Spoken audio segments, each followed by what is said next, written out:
رز البايلا بالخضار، قطعم فراخ بالمشروم مش هتدوقوا زيها بعد كده ابدا، والطعم ايه حكايه. وتعالوا نجيب الموضوع من البدايه.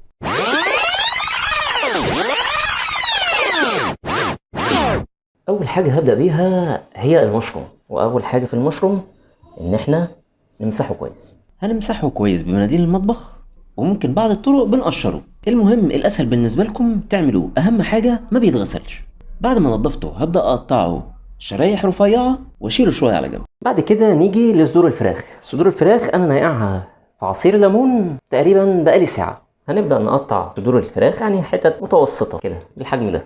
بعد كده هجيب ربطه بقدونس واقطعها حتت صغيره. بعد كده طاسه وحته زبده، وهنزل بالبانيه اللي انا قطعته. هوزع البانيه في قلب الطاسه بحيث ان هو كله يكون مغطي الطاسه علشان تستوي كلها في نفس الوقت. هنزل عليهم بشويه ملح وشويه فلفل اسود، وبعدين هقطع 3 أو 4 فصوص توم ورشه بهارات خفيفه خالص ورشه بابريكا.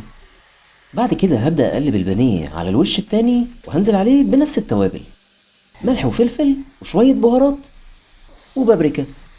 3 دقايق بالظبط، وهبدا اقلب كله مع بعضه، وبعدين اشيلهم في طبق على جنب. هرجع لنفس الطاسه وهزود حته زبده تكون كبيره شويه، وهنزل بالمشروم. اقلب المشروم في قلب الزبده لحد ما يبدا كله ان هو يتغطى بطبقه الزبده. وبعدين هكون مجهز بصلايه متقطعه ترانشات رفيعه، وبعدين هنزل بيهم في قلب الطاسه وهقلبهم كويس لحد ما يبدا البصل ان هو يبدا ياخد سنه كرمله. وبعدين هنزل ب3 أو 4 فصوص توم مهروسين، وبعدين هبدا اتبلهم بنفس التوابل اللي كانت على الفراخ: ملح وفلفل اسود وبابريكا من غير بهارات المره دي.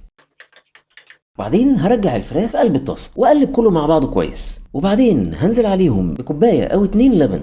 اقلب كله مع بعضه كده بشويش، وممكن لو عندكم كريمه بلدي او كريمه طبخ ننزل شويه منهم مع اللبن، واسيبهم على نار هاديه. وبعدين نبدا نجهز بقى الرز بتاعنا. هنزل بحته زبده، وهنزل ببصلايه مبشوره او مضروبه في الكبه. هسيبها بس تتكرمل سنه صغيره. اول ما البصل ياخد اللون الذهبي ده هبدا انزل عليه بالبازلاء والجزر معلبه او فريش.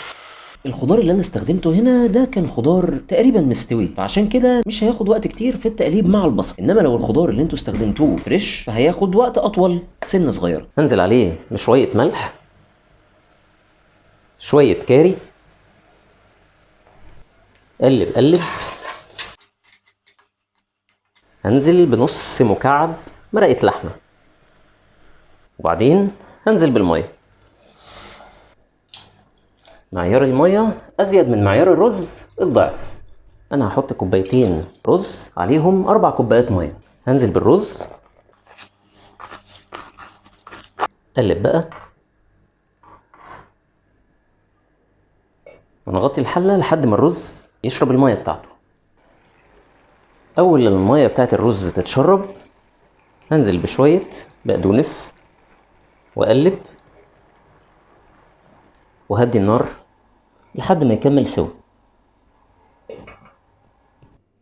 وبس كده هنبدا نغرف ونشوف الكلام ده بيقول ايه. وده الشكل النهائي. يلا بينا ندوق. بسم الله. بصوا بقى يا جماعه، بصوا الصوص عامل ازاي. احب انا بقى الصوص ده. ايوه كده. يلا بينا ندوق. ناخد شويه صوص.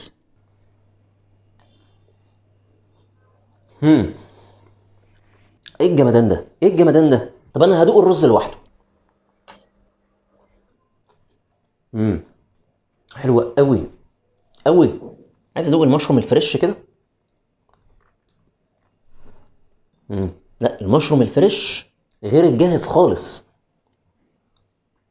لا، حلو والقطمه بتاعته لذيذه. لا لا لا لا. كنت بستسهل وبجيب المشروم جاهز، بس المشروم الفريش طلع اطعم بكتير. ندوق بقى الفراخ. الفراخ حلوه قوي قوي. ده ايه ده، طعمها حكايه. انصحكم تجربوه، وما تنسوش تعملوا لايك وشير وتمنشنوا لحبايبكم اللي هتاكلوهم الاكله دي.